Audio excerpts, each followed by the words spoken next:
Hello everyone, welcome back to another video. This is like my third try to record this intro, and every time I press record and start talking, my cat decides to go eat something. Anytime now, girl. You done?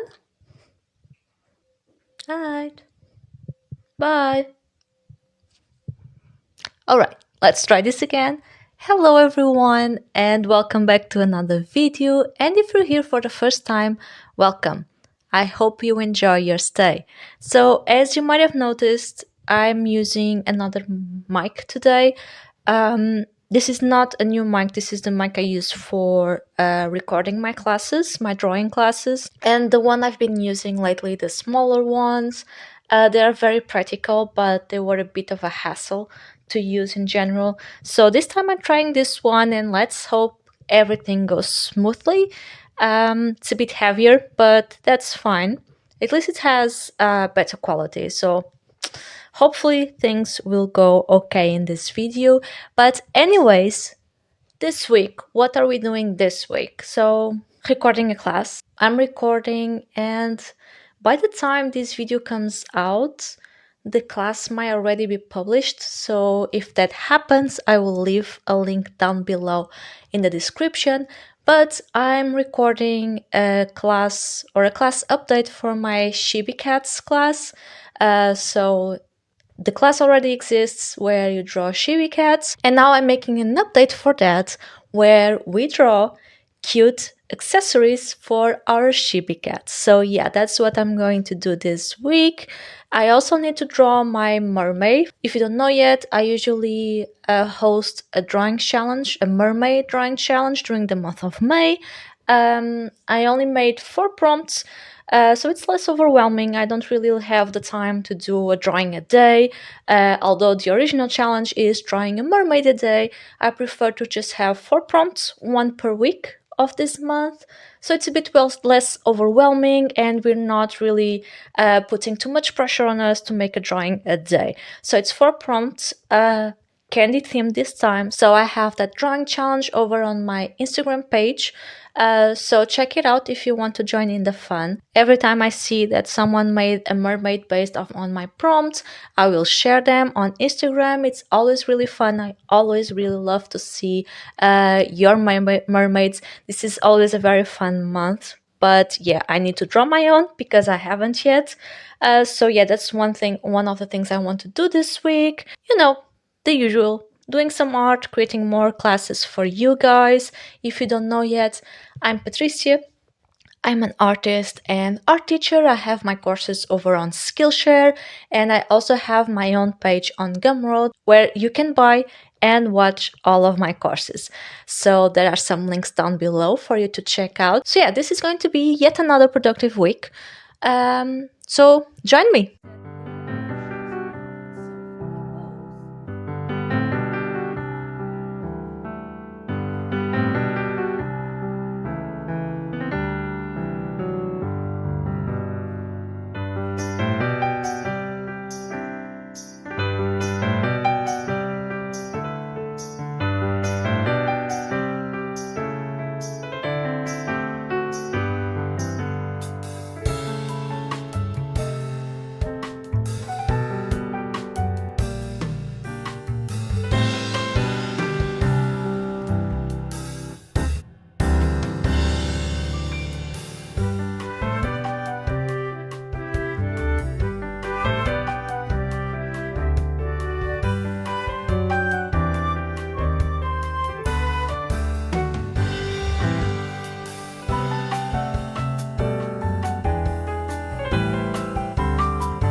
Hi guys! So it's around lunchtime, and we thought about going out for a bit and maybe visit a museum. The weather is so, but at least it's not really raining anymore. So yeah, those are the plans for today. I'm really excited. I love museums. They're the best. Museums and castles, best things. um, but yeah, those are the plans for today. And tomorrow, I've been thinking about practice drawing hands, so not really create a new illustration or anything, just draw hands. And I thought of doing that with you and kind of a tutorial for you guys to see how I go about drawing hands. So yeah, first museum and then drawing some hands.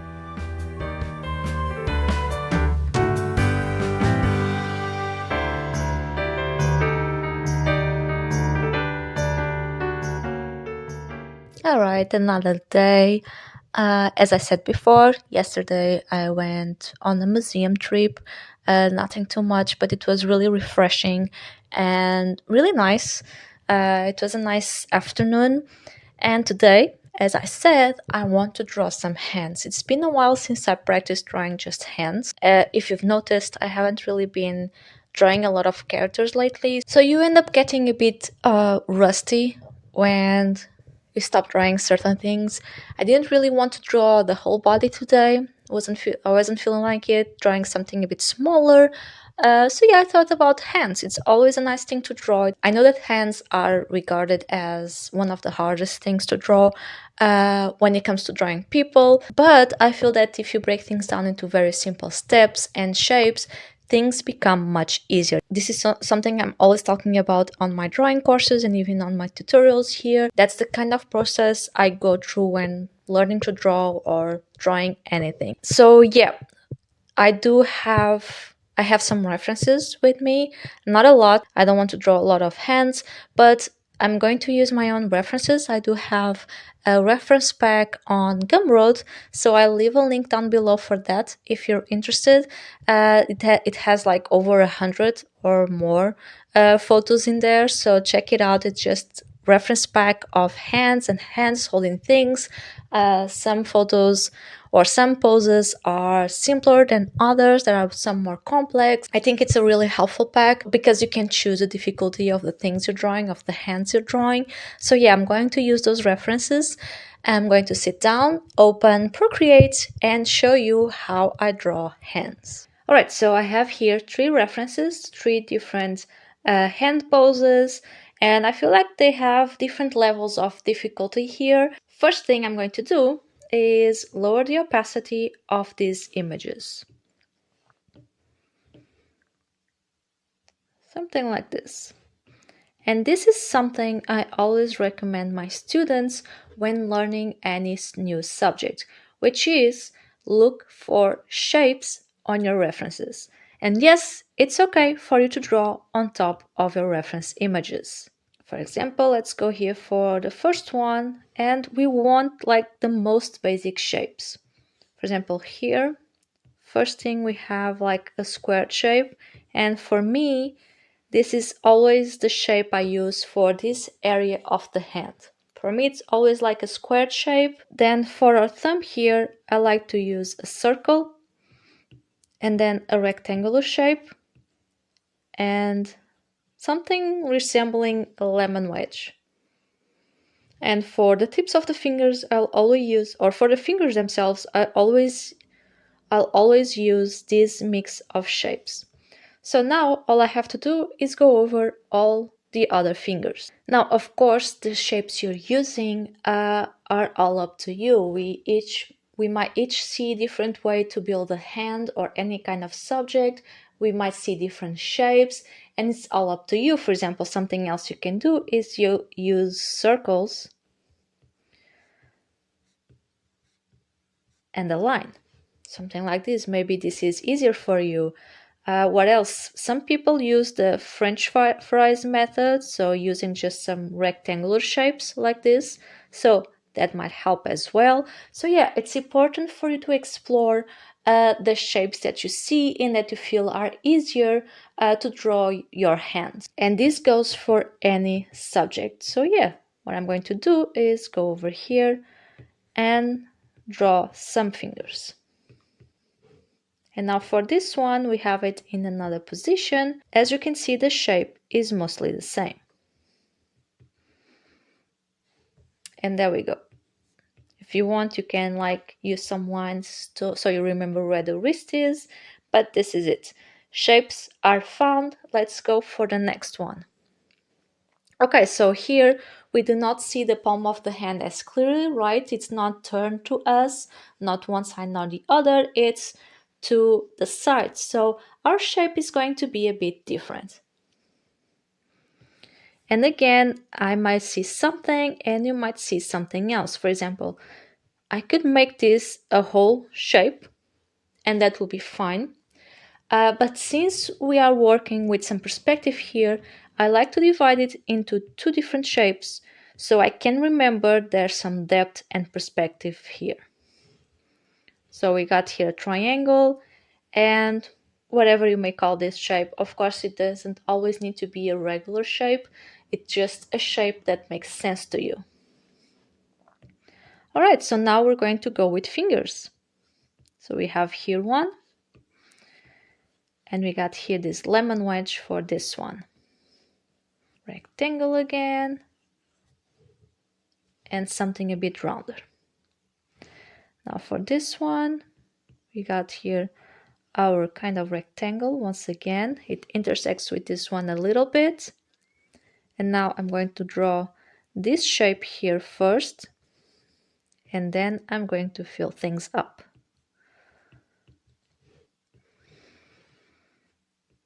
And finally, we got our thumb here. And there we go. Our shapes are done. So rectangles, triangles, wherever you see in there, and you can divide the hand in more or less shapes. It all depends on your preferences or how you work best or understand best how to draw things. So there are really no rules here. And if someone ever told you that you can't draw on top of images, tracing is bad, yada yada, well, that's also a lie. First of all, we're not really tracing. Tracing is bad when you are using someone else's art, drawing on top of it, and then claiming it is yours. However, it is okay to do it if you're using as a study for you to learn. It's not yours, it's a study, it's something you're doing to learn. And that's perfectly fine, and that's what we're doing right here. Now, if you want to feel a bit less conscious about it, well, then find your own references. That can work.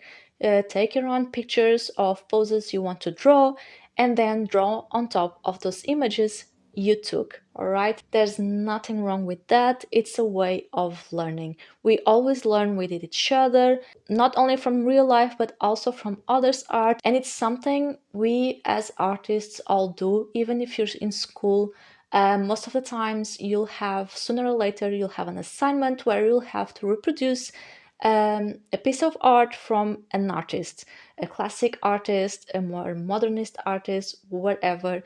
You'll have to do that because that's the way you learn. So do not be afraid to do this. You have images, I'm drawing shapes on top. Because yes, even if I just go over this hand and do this, yeah, I'll have a hand, but the truth is, it's not really teaching me a lot because I still don't know the real structure of the hand. And now, of course, some people might be more realistic than others with this, but going for the shapes will give you kind of a skeleton of the hand, a structure, a blueprint, so you'll know or you'll learn how to draw any hand in different positions. You have the shapes, now you just have to adapt them to different positions. And at first, yes, you'll have to go over here, draw several hands, look for shapes in several hands, and then draw them to the side so you can practice and learn them.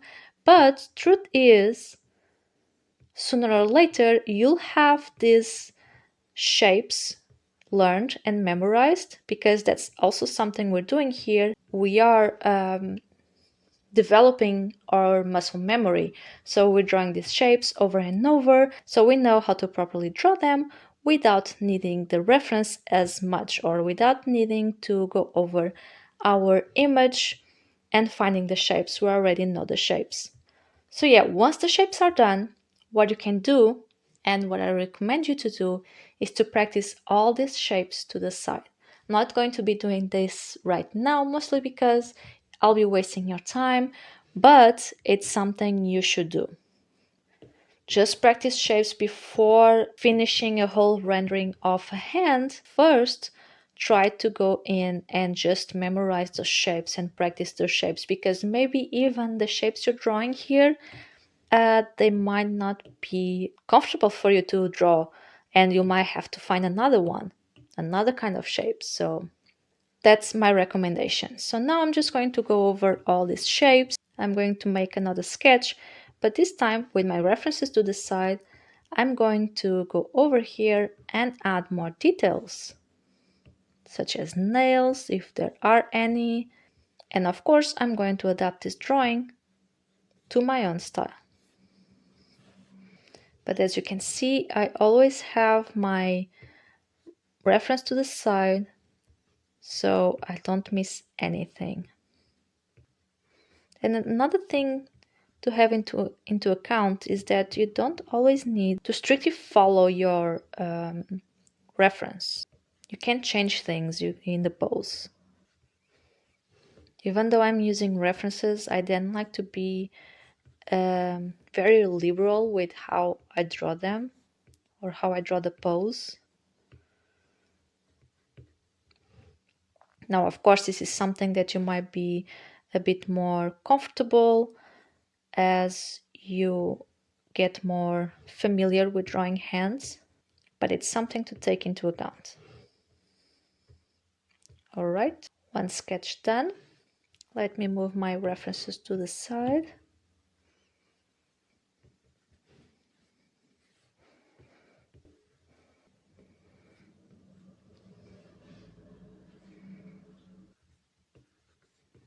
As you can see, I'm always checking my reference over there. And I'm not trying to be perfect with the pose, by the way.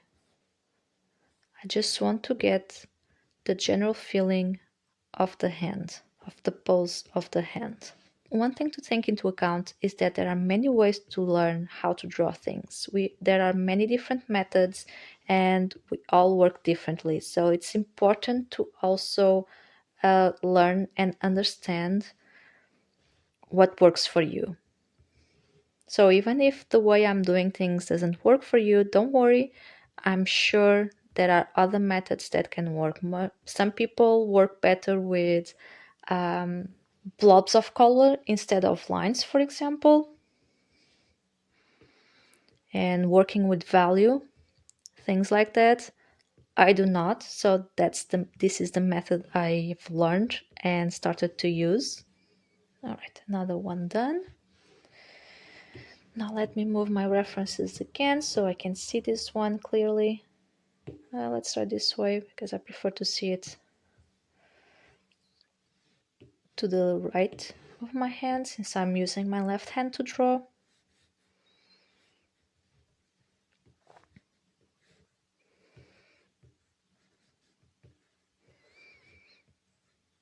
Oh, I'm loving this sketch of this one. I like all of them, but this one, I really like this thumb. It's so cool. Also allow yourself to enjoy and love your art. I know that sometimes it's hard and that we are our worst critics, but like you should love your art, all right? Even if it's not at a level you want it to be yet. Like, come on. I also drew horrible hands. And I'm not someone who draws hands very realistically, but I also don't care for it. So own that and just have fun with your drawings. What's important is that they make sense. I'm drawing this piece of fabric here. And then I think we are mostly done with the detailed sketches. So as you can see, I added more depth there, more form, those wrinkles on the hands, the ones that make sense for me, that I like to draw. I added nails, and now that that's done, All I have to do is go over my sketches and draw some line art and add some color if I feel like it. Now again, these are just studies. I don't really need to make like the most perfect rendering. I actually like to leave things a bit more messy than my usual line art style, because I really have fun with that when it comes to hands, especially. So yeah, you can leave it just as a sketch and go for the next, or draw more references and so on. Or if you have fun with that, you can go over your sketches and add some colors, some lines, some more rendering to it. It's totally up to you and what you like to do with your studies.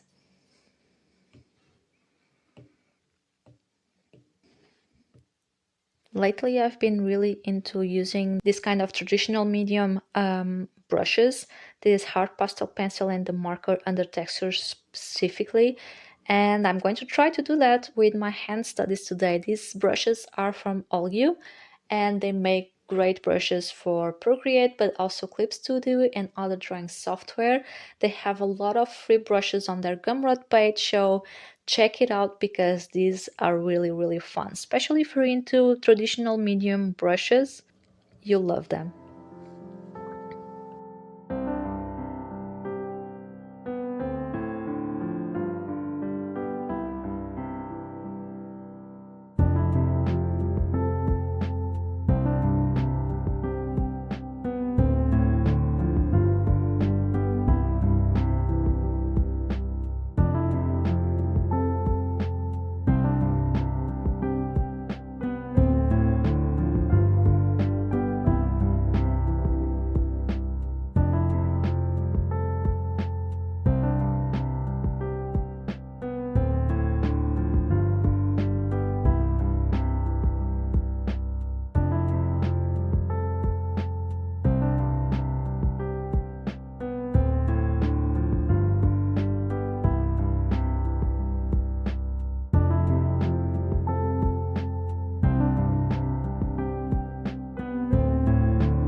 All right, so I finished it. Three hands, three different references, and as you can see, my process is really simple. Find some references or even make your own references. That's also important because sometimes you can't really find the exact pose you want. And for that, the best solution is for you to go in and take your own photos. So that way you have exactly the thing you need. Maybe it's the pose, sometimes it's the lighting, you name it. But if you do have the chance and you can't find what you want, make your own photo references. Then after that, what I do is I lower the opacity of my images and find shapes. I'm not going over on my image and making a perfect drawing out of it. Now I'm trying to find shapes so I know the structure of the subject that I'm drawing, and then I can know what shapes I need to draw that subject in whichever pose, in whichever situation. If I do that, if I find the shapes, then I can later on draw it in any way. I already know the shapes. All I have to do is adapt them to the situation. Of course, sometimes some poses or some situations can be very complex, and for that, then I will look up or make my own reference and then go through that same process if needed. Find a photo, lower the opacity, and drawing on top. I did not mention this while drawing, but you can do this process traditionally as well. So if you can print your images with a lower opacity to it, and then you can draw on those printed images and you can make as many copies as you want. This works as well. And as I mentioned, one thing that is a very good idea to do is to practice those shapes. Go into your sketchbook or a canvas on your drawing software and just practice the shapes you found. Just draw that same hand pose several times, as many as you want until you feel like you understand it and that you got it. And then all you have to do, if you're not just doing sketches and studies and simple studies, Then you can go to the next step, which is drawing a more refined sketch. So that way you're also practicing details such as nails, those wrinkles on your hands, any kind of detail you want. So you can also go for the veins as well, moles if there are any, things like that. And then the last step, a bit optional, is to go over your sketches, your drawings, and draw some new line art and add some color. But that's just for the fun mostly. If you're not doing any kind of assignment or any kind of work where you have to deliver these perfectly rendered hands, this last step for me is just part of the fun. I like to have a more finalized drawing with some color and some more expression. But yeah, those are the steps: references, shapes, a detailed sketch, and then finish my drawing with line art and colors. So yeah, I hope that was helpful to you. This is always my process for any kind of subject, and then I can adapt or explore the style I'm drawing. Whether it's my usual style or if I want to try something different. One thing to remember is that you don't need to draw in only one style. We all have different styles that we like to use. It really depends on the medium sometimes, or even the subject. So you don't need to restrict yourself to just one style. But yeah, this is it. Don't forget to check out the reference pack if you want to use that for your own practices to learn how to draw hands. Book updates. I did finish What Fists at Night. Really good. I really like Kingfisher. It's been a really fun author to read. For me, it's not as great as What Moves the Dead, but still I gave it a 5 star because I still think it deserves it. I still had quite a lot of fun, and it's a hard book to put it down until you finished it. I also finished The Last Party, which is also, yeah, it was interesting. So it was more of a mystery book with some detectives, a small village. It was nice. I liked it. And now I'm reading this one that I picked up on the library. I mentioned it last video. I'm about halfway through or almost halfway through. I haven't been reading a whole lot in the past few weeks. So yeah, I'm still like halfway through that one. And on my reading app, I got 1984, which is a classic, but I never read it. I only started it, so yeah, I haven't really read a whole lot of it yet, but I'm looking forward to it because it does sound like a really good book. And I think those are my book updates for now, but do let me know what other tutorials would you like to see? I have a tutorial on how to draw cats, and now I made this one. I have all other tutorials as well here on YouTube, on my YouTube channel, on drawing characters, the body, and so on. They're a bit older now, but do let me know what would you like to learn in these videos so I can have more ideas and more stuff to show you, because I think these are really fun and I hope they motivate you into drawing more and feel more confident about it, because that's the most important thing about drawing is being confident about what you're doing and enjoying it. That's the second thing, or maybe the first thing for me. It's enjoying the process, loving what you're doing and loving your art, even if it's not yet in the place you want it to be. It's fine. You'll get there. I believe in you. So believe in yourself as well. But yeah, anyway, this is it. Thank you so much for watching. I hope you enjoyed it. Don't forget to subscribe if you did so you can see more of my videos, and I will see you next time. Bye bye.